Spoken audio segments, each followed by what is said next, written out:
The old gray mare just ain't what she used to be. And Cliff Stout gives new meaning to throwing into a crowd. A gambler's timing is his ace in the hole. And an old Michigan connection, now in Oakland, parlays an 11-to-1 shot into a dead heat. In the USFL.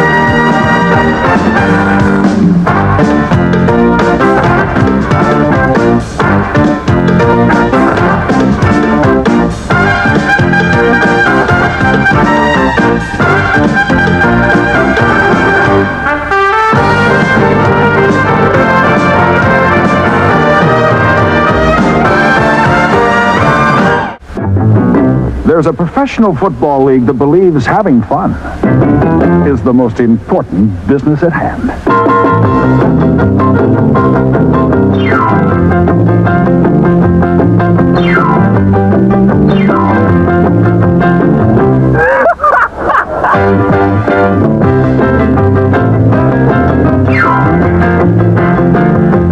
The USFL, where football is still a game. The Battle of Champions. Oakland, having absorbed the Michigan Panthers against the Baltimore Stars.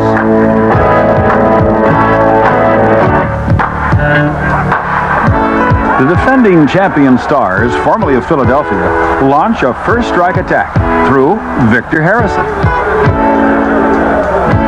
Harrison's first pro touchdown is from 61 yards and supplies the Stars with a 7-0 lead.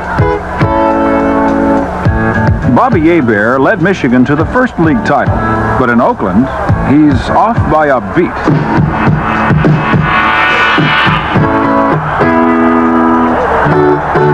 In the clash of the Titans, Baltimore seems to have its way as Herbert Harris helps them to a 17-0 edge. But there's one intangible the Stars didn't count on: the Oakland defense.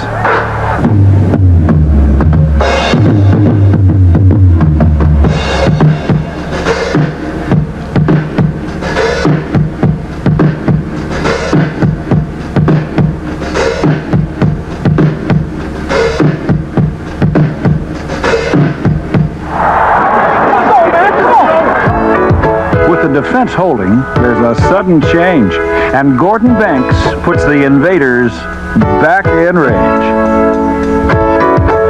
The seconds dissolve on Oakland as it makes one final drive, and with just one play to go, Hebert keeps them alive. An 11-to-1 shot to Anthony Carter ties it at 17.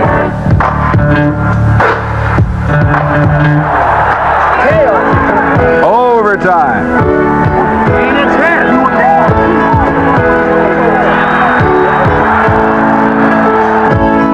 Oakland has first crack in the fifth and last stanza. The Stars persevere, as they so often do. Baltimore then tries its luck by the bay, and although it looks good, this trout kick got away. The Invaders' one good shot is also a long one, but for Novo Bojovic, not quite long enough.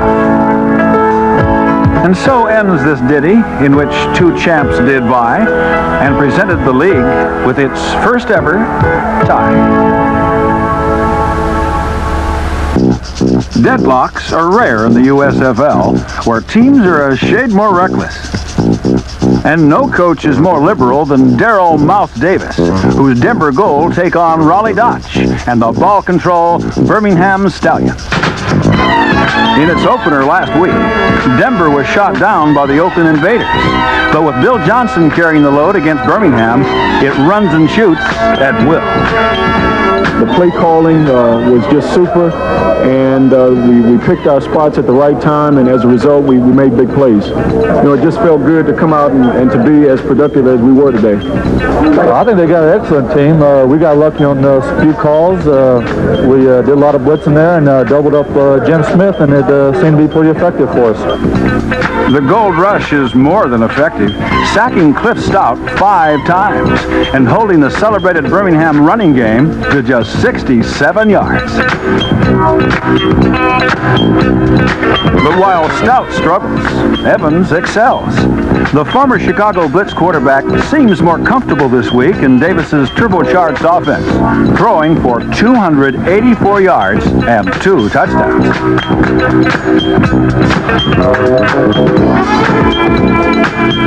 With Evans leading the charge, Denver ambushes the Stallions 40-23, taking no prisoners.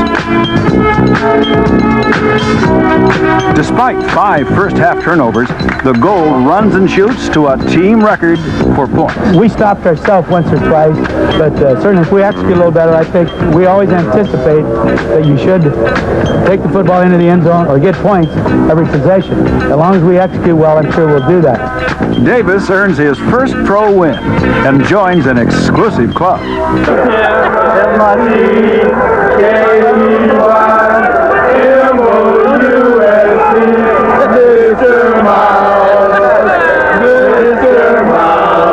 Mouse introduced the run-and-shoot offense to the pros last year in Houston and gave birth to the Mouseketeers. Well, Mouse is no longer with the Gamblers, but the Mouseketeer legacy lives on as the Tampa Bay Bandits surely discovered. You see, Mouseketeers are fast, wily, uncatchable little varmints like Clarence Verdun, who ties his club record with a 94-yard return and provides an omen for Tampa coach Steve Spurrier. But there's more than one. Take, for instance, Gerald McNeil, who ties a league record with a 79-yard punt return, gives Houston a 21-7 lead, and sets Spurrier to looking for a better mousetrap. Of course, no one has more fans in Houston than the heart of the run-and-shoot, Gambler quarterback Jim Kelly, who maintains his record-shattering pace with another strike to McNeil.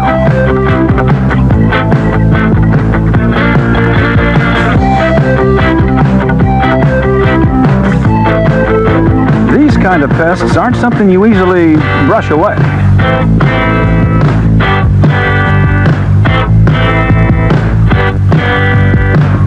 Now, once upon a time, Luther Bradley set a pro record with 6 interceptions against Tampa. Today, he gets just 1, but it hurts almost as much. Kelly, meanwhile, fires his 4th touchdown of the day, this to Clarence Verdun. So this is what hating Mises to pieces means.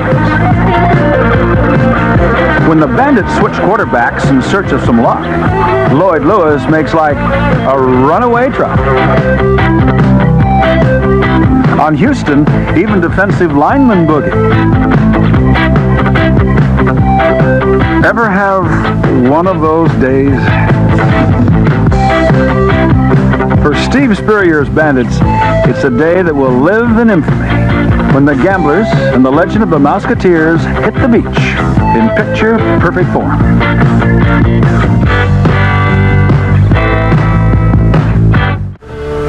The scene? Jacksonville, home of the Bulls. The foe? Pepper Rogers' Memphis Showboats, and making his first pro start ever, Buck Bellew. But it's an old friend, Mike Rozier, who chalks up his first score as a Bull and gives Jacksonville an early lead. Memphis quarterback Walter Lewis is looking mighty confident these days, and no wonder, with Leonard Williams to back him up. Williams assaults the Bulls secondary, and Pepper's properly pleased. With the table set, Lewis serves one up to Greg Moser. So it stays until late in the third quarter, when Bellew tries to buck the rush and presents Sir Walter with a chance to strut his stuff. Bulls coach Lindy Infante tries to stay cool and relaxed. But it's not so easy with Lewis making tracks. As a passer, Buck's had an encouraging debut, but the Buck pass this time is not quite so true, and Leonard Coleman turns out the lights. It's closing time for Pepper, whose showboats climb to 2-0, despite the eternal optimism of Jacksonville fans. Done in by a crazy little quarterback who this night rates a 10. Perfection isn't on the horizon in San Antonio quite yet, but proven ways like perseverance are certainly remembered. The Gunslingers are outdueled by the visiting Arizona Outlaws for 3 quarters, with Kevin Long leading the posse to a 14-0 lead. But Rick Neuheisel ignites a 4th quarter rally by the Gunslingers with help from his faithful companion, Danny Bucks.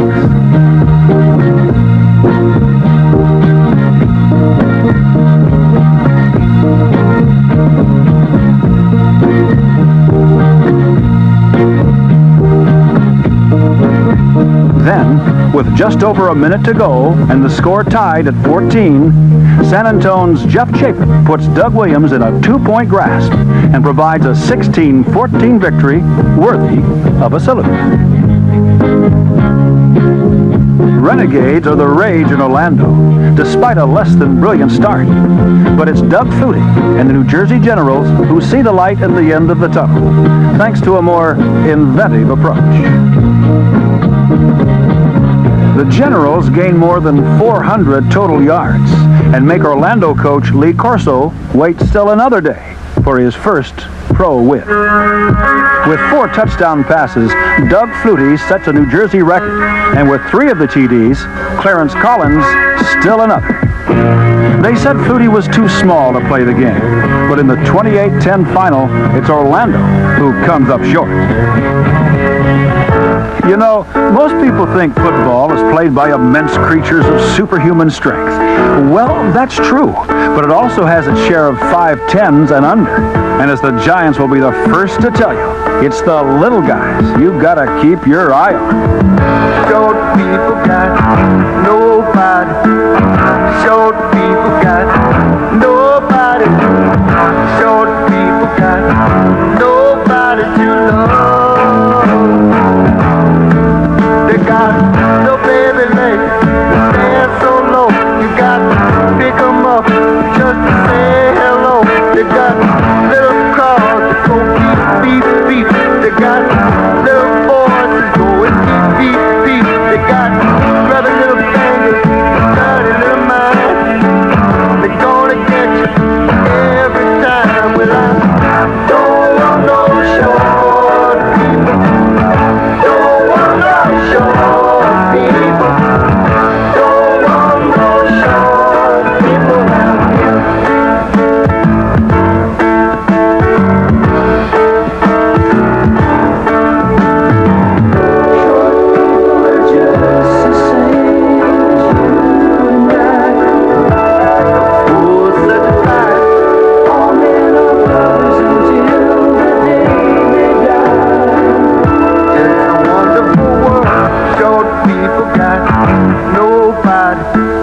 Whoa, the press line's open for football flashbacks in the USFL.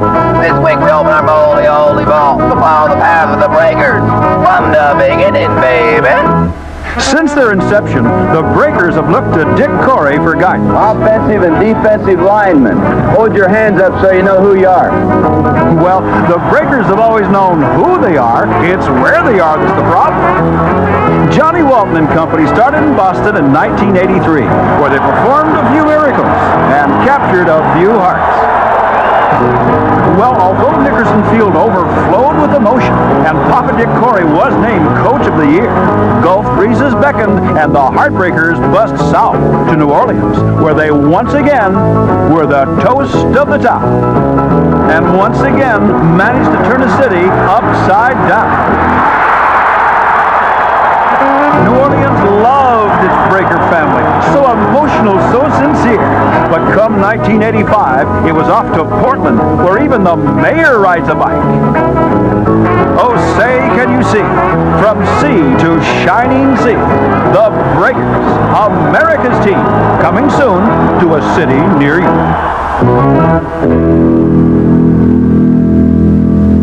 Well, from Boston down to New Orleans, the Breakers had moved with the sun and found themselves now in a new house in Portland, Oregon. When Marcus Dupree was injured, the Breakers lost one of the best, but Buford Jordan would shine like a star against the Los Angeles Express. Now John Hadel had fashioned a great team, and the creme de la creme was Steve Young. But things have a way of turning around in Portland, Oregon. With pride on the line in the city of roses, the Breakers decided to scheme, and instead of reverse, went full speed ahead like a finely tuned running machine.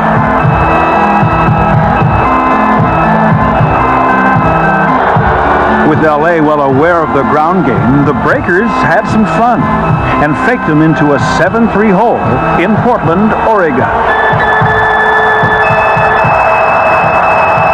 Frank Lockett was the hero, and the fans soaked in ecstasy. But the topping was Tim Mazzetti's 100 straight PAT. Well, when Steve Young falls behind, he knows only one thing. If he can't find a target, he can always run.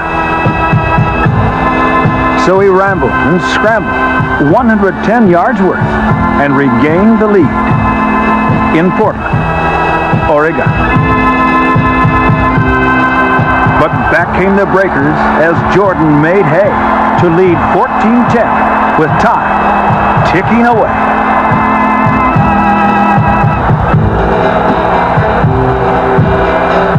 Well, mamas, tell your children.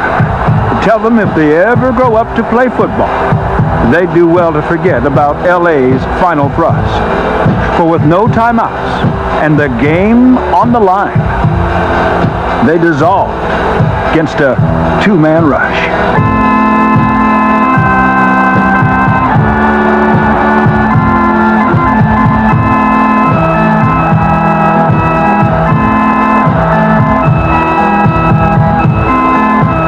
From Boston on down to New Orleans, the Breakers had found ways to win and have fun. And when time ran out, they had done so again in Portland, Oregon.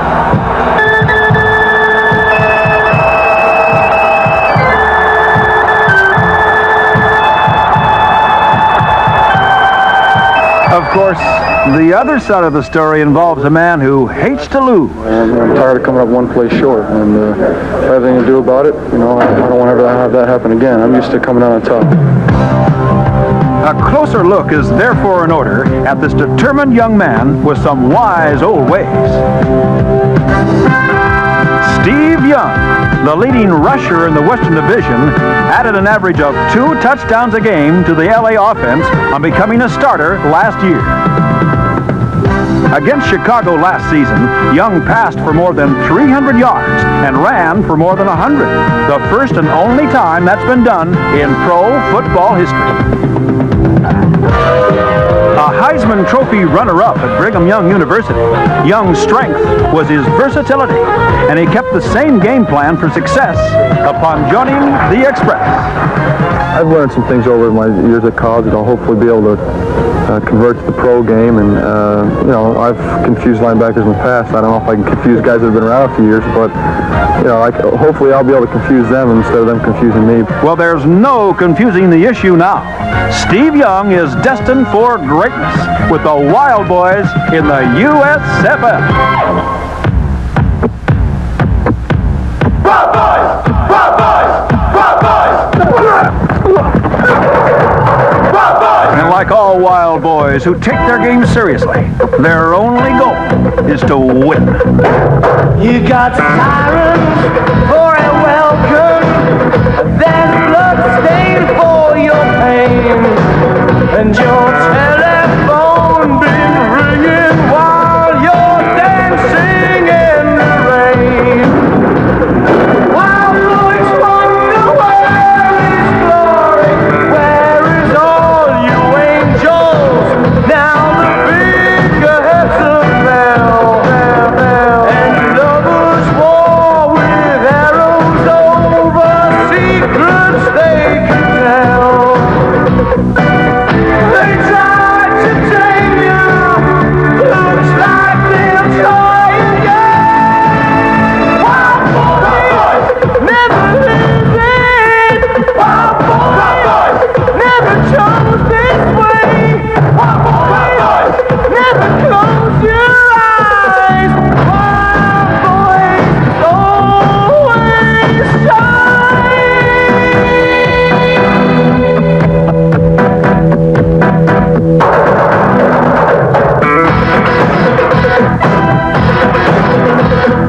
following have provided promotional considerations or contributed to the United Way.